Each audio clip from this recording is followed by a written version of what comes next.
Welcome to সিহারন CHO প্রিপারেশনের প্রশ্নোত্তর পর্ব 8। আজকের ভিডিওতে আমরা 2023 সালের কিছু প্রশ্ন এবং তার সম্ভাব্য উত্তর নিয়ে আলোচনা করেছি। অলরেডি আমরা 2022 সালের সম্পূর্ণ প্রশ্ন এবং তার উত্তর নিয়ে আলোচনা করেছি। এছাড়াও 2023 সালের একটি পার্ট যেখানে আমরা প্রথম 10টি প্রশ্ন এবং তার উত্তর নিয়ে আলোচনা করেছি। তো আজকের আমাদের প্রথম প্রশ্ন রয়েছে, white patches on tongue is called. Tongue বা জিহায় এই জায়গায় যদি কোনো হোয়াইট প্যাচ লক্ষ্য করা যায় তো তাকে কি বলা হয়? Option A leukaemia, option B leukoplakia, option C haemangioma, option D Koplik spot. Leukaemia অর্থাৎ এক ধরনের ব্লাড ক্যান্সার যেখানে লিউকোসাইটের পরিমাণ প্রচুর পরিমাণে বেড়ে যায়। অপশান বি লিউকোপ্লেকিয়া, এটি একটি হোয়াইট প্যাচ আন্ডার টাং। তো আমাদের সঠিক অ্যান্সার হবে অপশান বি।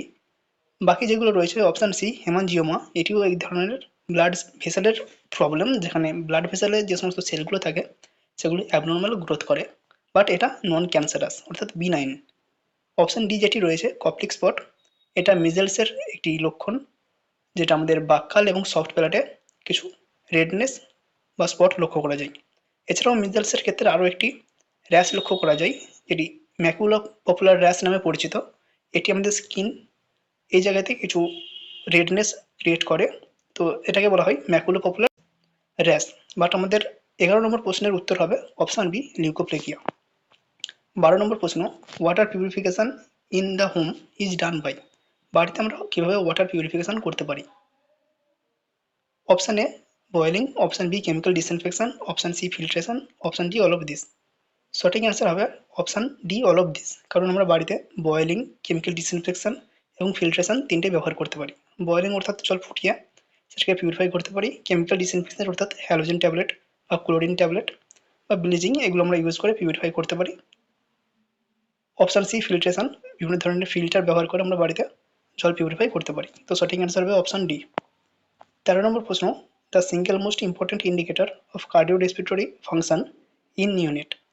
বাচ্চার কার্ডিও রেসপিরেটরি ফাংশন ঠিকঠাকভাবে চালু হয়েছে কিনা বা এস্টাবলিশড হয়েছে কিনা সেটা আমরা কীভাবে বুঝবো? Option A good muscle tone, option B good cry, option C good skin colour, option D good eye contact. সঠিক অ্যান্সার হবে option C good skin colour. বাচ্চার যদি কার্ডিও এবং রেসপিরেটরি ফাংশন ঠিকঠাকভাবে চালু হয়ে যায় তার স্কিন কালার অবশ্যই হবে পিঙ্ক, কারণ তার ব্লাড সার্কুলেশন ঠিকঠাকভাবে হচ্ছে, অক্সিজেন সার্কুলেশন ঠিকঠাকভাবে হচ্ছে।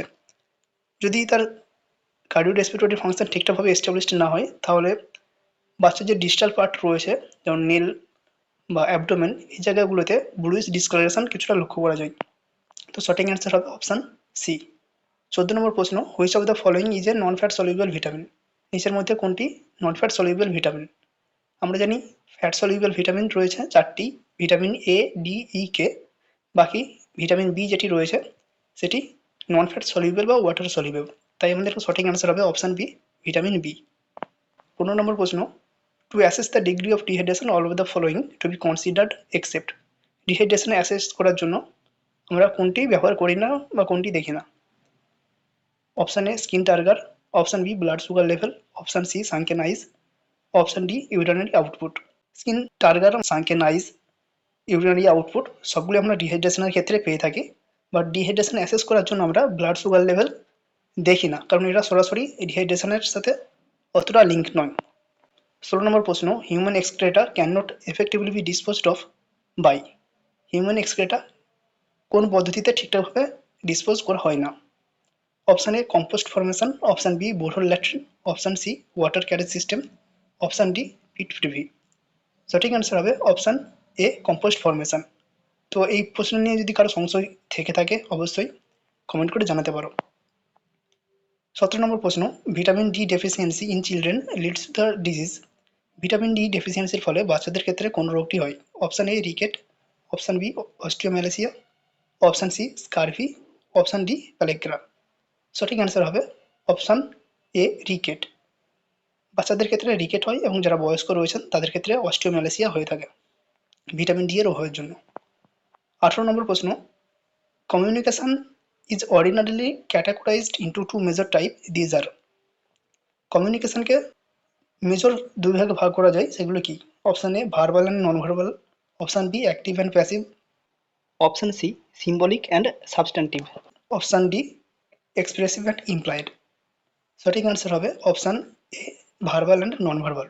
ভার্বাল অর্থাৎ আমরা যেগুলো মুখে বা কোথাও বলি, এবং নন ভার্বাল যেগুলো আমরা লিখে বা মেল বিভিন্নভাবে ইউজ করি। তো সঠিক অ্যান্সার হবে option A, verbal and non verbal. 19 নম্বর প্রশ্ন, global warming is caused by. Global warming কি কারণে হয়ে থাকে? Option A deforestation, option B gardening, option C urbanisation, option D none of this. সঠিক অ্যান্সার হবে অপশান এ ডিফরেস্টেশন। এছাড়াও আরবানাইজেশনও গ্লোবাল ওয়ার্মিং এর জন্য রেসপন্সিবল, বাট এখানে গার্ডেনিং হবে না, তাই আমাদেরকে এখানে অপশান এ এবং সি এর মধ্যে চুজ করতে হবে। সেক্ষেত্রে আমরা প্রথম অপশান এ ডিফরেস্টেশনকেই চুজ করব। 20 নম্বর প্রশ্ন, after birth breast feeding should be started within. বাচ্চার জন্মের পর ব্রেস্ট ফিডিং কতক্ষণের মধ্যে শুরু করতে হবে?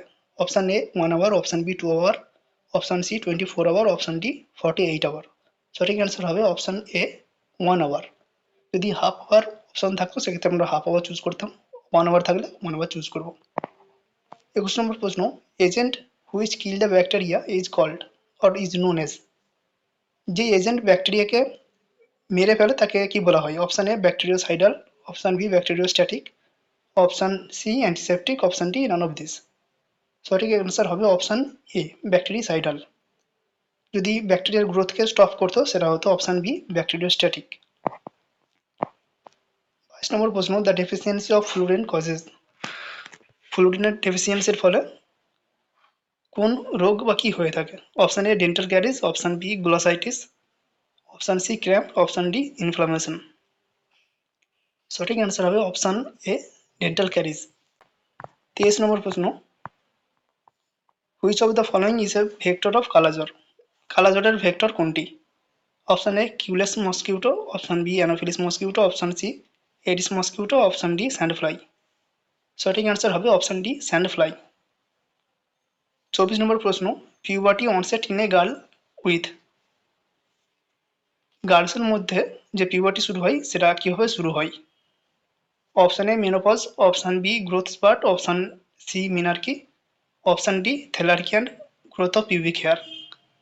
সিকোয়েন্স অনুযায়ী যদি আমরা সাজাই, এখানে সঠিক অ্যান্সার হবে option D thelarche and growth of pubic hair. এটি দিয়েই প্রথম পিউবার্টি গার্লসদের মধ্যে শুরু হয়। 25 নম্বর প্রশ্ন, which of the following food you encouraged your patient to consume as a most important source of calcium. ক্যালসিয়ামের প্রধান সোর্স হিসাবে পেশেন্টকে কোন খাবার খেতে বলা হয়? Option A chicken, option B orange juice, option C pickle, option D milk. সঠিক অ্যান্সার হবে অপশান ডি মিল্ক, কারণ মিল্ক একটা হিউজ সোর্স অফ ক্যালসিয়াম। শুধু মিল্ক নয়, যে সমস্ত ডেয়ারি প্রোডাক্টগুলো রয়েছে সেগুলো প্রত্যেকটিই খাওয়া যেতে পারে। তো সঠিক অ্যান্সার হবে অপশান ডি